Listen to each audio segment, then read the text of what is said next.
अस्सलाम वालेकुम। आज मैं बात करूंगा टेक्निक्स ऑफ आर्गूमेंट्स कि किस तरह यंग लॉयर्स जो है वो अदालतों में अपने केस रिप्रेजेंट करें।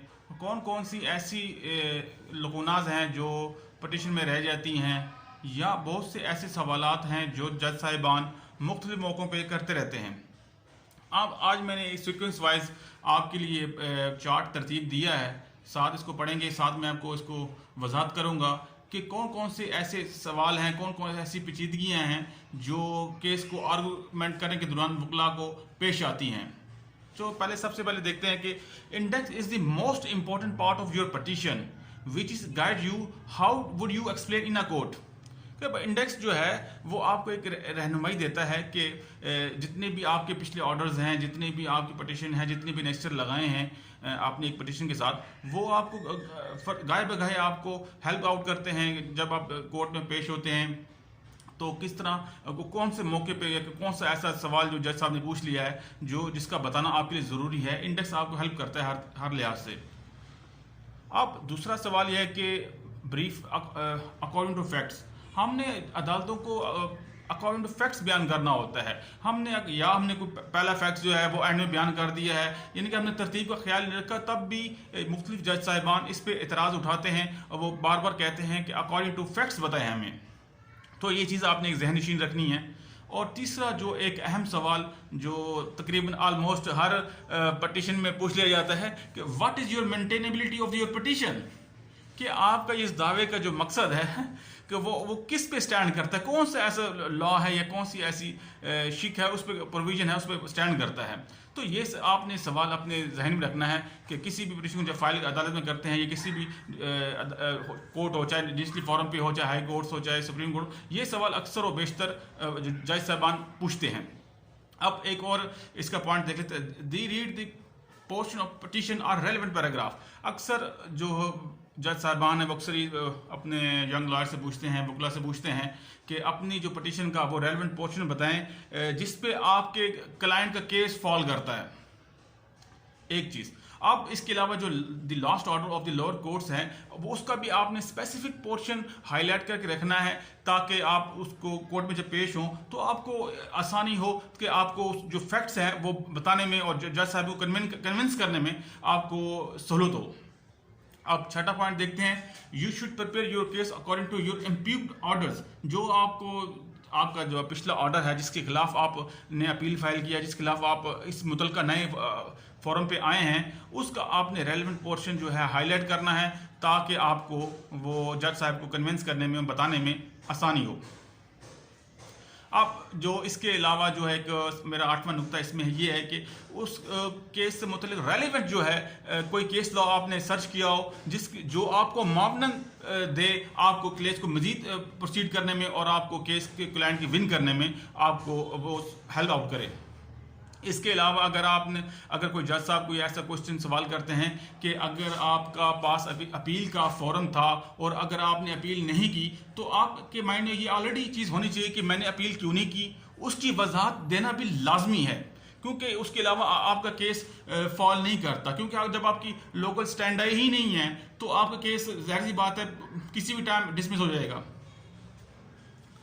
If new question arise in your arguments which is not raised in your previous petitions, अगर आपने कोई ऐसा नुक्ता जो आपने पिछली किसी भी फोरम पर नहीं उठाया तो नए फोरम पर उठाने के लिए ज़रूरी है कि उसके जो है उठा सकते हैं, इसमें कोई कानूनी ऐसी कोई कदगन नहीं लगाएगी, लेकिन यह है कि आप उसको मज़ीद डिटेल से बताएंगे, अपने जो कन्विंस करेंगे जज साहबान को कि मैंने क्यों नहीं उठाई और क्या वजूहत थी, और या पहले मटेरियल मेरे पास नहीं था अब अवेलेबल है, इसकी वजाहत आप तफसील से देंगे। अब इसके अलावा एक और अहम नुक्ता है कि अगर कोई इलीगैलिटी थी पिछले फोरम पे या किसी जजमेंट में जो जज साहबान की नज़र से नहीं गुजरी तो आप नेक्स्ट फोरम पे उसको अपने आर्गूमेंट्स में रेज कर सकते हैं, कानूनी नुक्ता या किसी कानूनी हवाला जात के साथ आप इसको मजीद अदालतों को ब्रीफ भी कर सकते हैं, ये चीज़। उसके अलावा जो है हाई कोर्ट की जिन लोगों ने हाई कोर्ट की प्रैक्टिस डायरेक्ट स्टार्ट की है इनिशियल फॉरम से पहले, तो उनके लिए तो काफ़ी मालूमात का होना मटीरियल, जाहिर सी बात है अगर आपने हाई कोर्ट से स्टार्ट किया है तो डेफिनेटली आपने इतनी खातिर ख्वाह मालूमात तो आपने हासिल करनी है कि जो आपको हाई कोर्ट में जज साहबान के सामने आपको पेश होने में किसी भी किस्म की मुश्किलात ना हो, क्योंकि हाई कोर्ट की प्रैक्टिस एक डिफ़िकल्ट प्रोफेशन है। क्योंकि जिन लोगों की 10 साल की प्रैक्टिस है वो भी हाई कोर्ट में प्रैक्टिस करते हुए हिचकिचा जाते हैं, क्योंकि जज साहिबान डायरेक्ट क्वेश्चन पूछते हैं मेंटेनेबिलिटी पे, उसके प्रीवियस ऑर्डर्स पे, क्यों चैलेंज किया, कैसे हुआ। तो ये चीज़ें आपने अपने पहले से आपने लिख के रखनी है इंडेक्स में, ताकि आपको गाय बगाई ये आपको मामनत करे। अब एक और सवाल अक्सर जो वो जज साहबान पूछते हैं कि एग्जिबिट बताएं जी। एग्जिबिट वैसे तो नुमाइश है कि अगर हम जर्नल इसका ट्रांसलेट करें तो, लेकिन एग्जिबिट का मतलब ये कि आप जो पिछले से अगर कोई ऐसे कुछ विटनेस है या कोई ऐसा कोई कानूनी हवालाजात है या कोई ऐसी चलती हुई जो चीज़ आ रही है उसका कोई सबूत है आपके पास तो वो बयान करें। अक्सर तो लफ्ज़ अक्सर प्रॉक्सी काउंसिल का भी इस्तेमाल होता है जो आप किसी के बिहाफ पे पेश हो रहे होते हैं। तो ये चंद एक अल्फाज हैं जिनका आपके लिए जानना बेहद ज़रूरी है। इसके अलावा अगर कोई ऐसा कोई गवर्नमेंट का कोई ऐसी नोटिफिकेशन है जो आपके केस को सपोर्ट करता हो तो वो भी साथ अपने केस के साथ नथी करें ताकि जज साहब इसको भी कंसीडर करें। इसके अलावा इनहेरिटेंस प्रॉपर्टी के सिलसिले में अक्सर बेशतर जो यंग लॉयर्स वो गलती करते हैं, वो फैक्ट्स को ना तरतीब से वो अरेंज नहीं कर पाते, जिसकी वजह से मसला होता है। आपने फैक्ट्स को तरतीब से लिखना है, डेट वाइज लिखना है, ताकि जो भी साल हो उसका वो भी आपने सीक्वेंस से चलना। ये नहीं कि आपने 2011 के पहले फैक्ट्स बता दिए और 2006 के बाद में बताइए, 2024 में जो या 20 में जो वाक़यात हुए हैं वो आपने पहले एडवांस में बता दी। तो ये चीज़ें जो है ना वो आपके लिए ख़ुद भी परेशानी का बायस बनती हैं और जज साहबान इसको बुरा मानते हैं और डेफिनेटली वो अपनी जगह पे बिल्कुल सही होते हैं। अब इसी तरह चंद एक जो क्रिमिनल लिटिगेशन के से हवाले से मेरी चंद एक ऑब्जर्वेशंस हैं जो मैंने समझी हैं, जो मैंने अदालतों में बैठ के सीखी हैं, तो वो मैं भी आपके साथ शेयर कर लेता हूँ। असल में जो FIR दर्ज होती है ना, इसका एक अलग से आप इंडेक्स तैयार करें कि FIR किस कौन कौन से सेक्शन इन्वॉल्व है, किस डेट को FIR हुई है और इन्वेस्टिगेशन कब हुई है और एक्यूज को कब मजिस्ट्रेट के सामने पेश किया गया है। आया 24 आवर्स के बाद है, ये पहले है।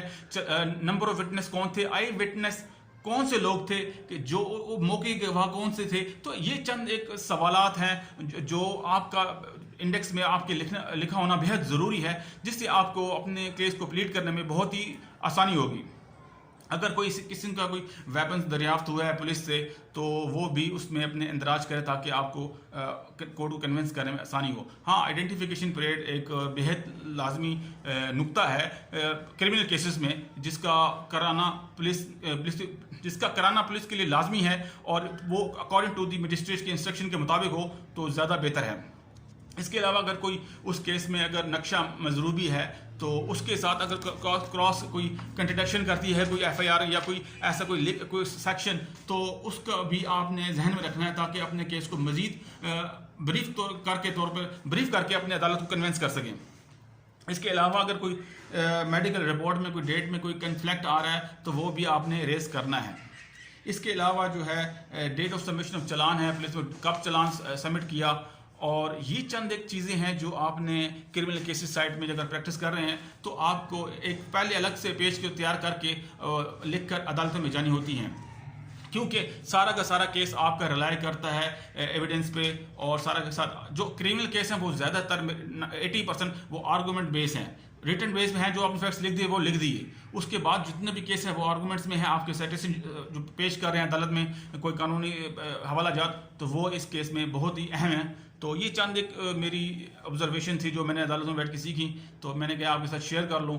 उम्मीद करता हूँ आपको ये मेरी वीडियो पसंद आएगी। फिर मिलेंगे नेक्स्ट वीडियो में। खुदा हाफिज़।